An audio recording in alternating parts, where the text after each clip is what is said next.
Hello, hi there, you gorgeous Sagittariuses, and welcome to my YouTube channel. I'm Bella, the Secret Psychic, and how I do my readings is that I work with my spirit guides. So a little bit different to the astrological or the tarot perspective. Mine is definitely through my spirit guides, and that's how I work as a psychic. And for those of you who'd like to know more about me and my services, just look at the links below, or maybe perhaps you'd like to join my Facebook community where I do live weekly tutorials on all things spiritual. And I also do daily cards and things like that, and some other fun stuff. So do join me there. It's a good community of like-minded people. So if you're looking for a tribe, let's say empathic, or you're just interested, or just come and join me there. So this is your love forecast for March 2017, as given to me by my spirit guides. So just to look at the first week as we start.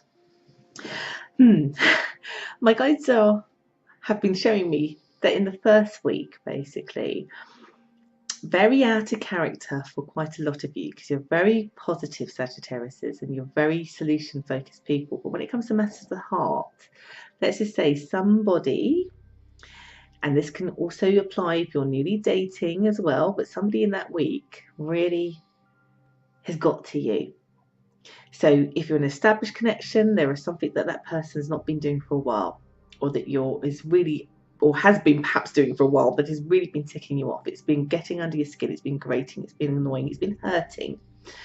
For those of you who are perhaps waiting for someone to come back because there's been a break or anything, you're frustrated with the lack of their input.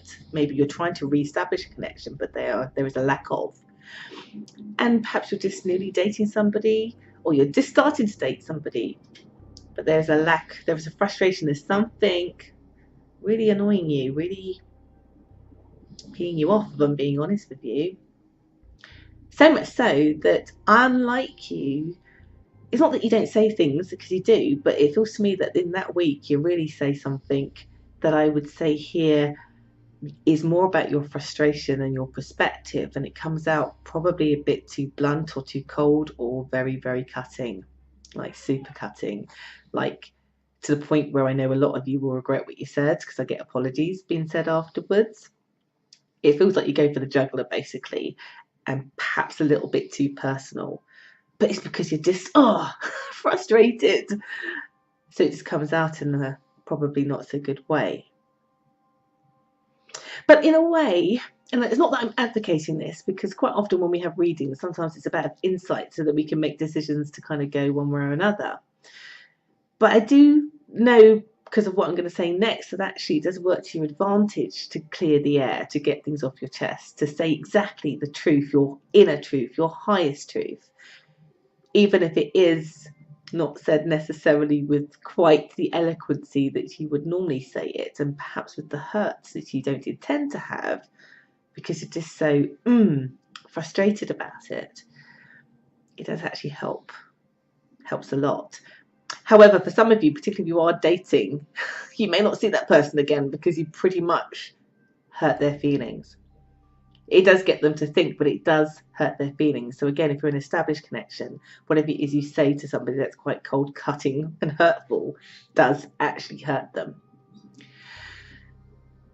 Luckily, for those of you who are in an established connection, or trying to re-establish a connection, let's say, as you go into the second week, whatever was said, and with your apology, I guess with their acknowledgement that actually, even though it wasn't said in the best way, that actually you had a point, basically, they start to be much more to you, start to filling that missing piece, whatever it was that was frustrating you. So again, this could be anything from you're in a relationship where they are not doing something, not committing, no date nights. It could also be that they were supposed to fix something for you and they never got round to doing it, hence why you blew up. It could be so many different things for so many different people, because this is a general reading, but they do it. And I get a lot of people showing that the very person that you attacked in a way is kind of on their knees saying, okay, what can I do? Because I want this connection with you. And for those of you who are single, who maybe bit somebody's head off and were in the dating the first week, in that second week is probably a better time for you to be dating, because actually you get somebody who actually would never dare to be the way the last person was, and actually offers some genuineness in terms of what it is they want to offer you. As the overall theme, I get genuineness from another person, particularly for those where it's established, where you kind of bit their head off. They want to show some improvement and some genuineness. And I also get, for some people in that kind of week, you're looking about commitment, people committing to engagements or marriage or buying that car or moving in. There's real talk and promise about that, but it's just done in a very lovely, simple, sweet, honest, genuine, heartfelt way that you feel it from that person, and you're able to kind of offer that back.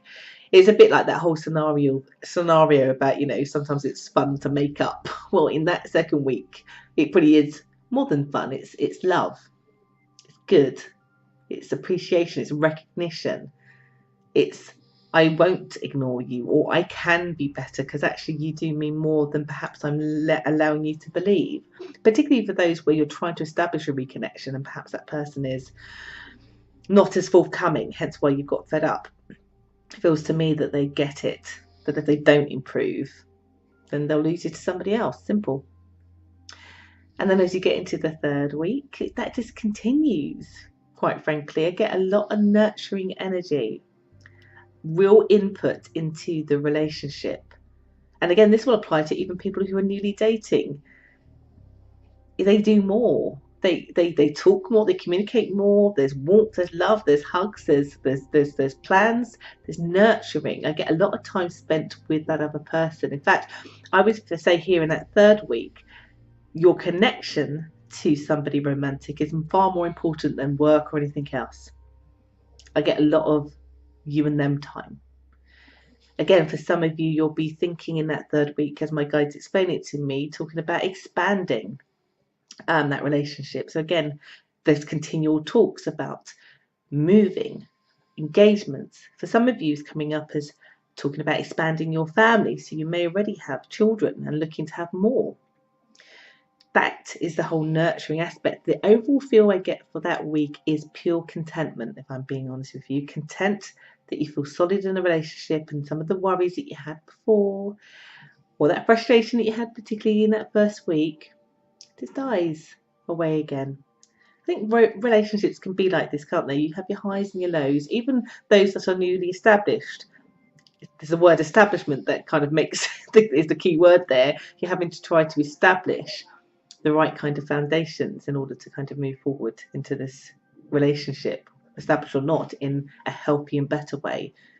Relationships are about give and take. It's about trying to fill the other person's needs the best you can. And then again, March, really, I have to say, is a really good month. Apart from that first week, it's a really good month for Sagittarius when it comes to matters of the heart. That last week is about doing. And for those of you who live in the northern hemisphere, it's spring.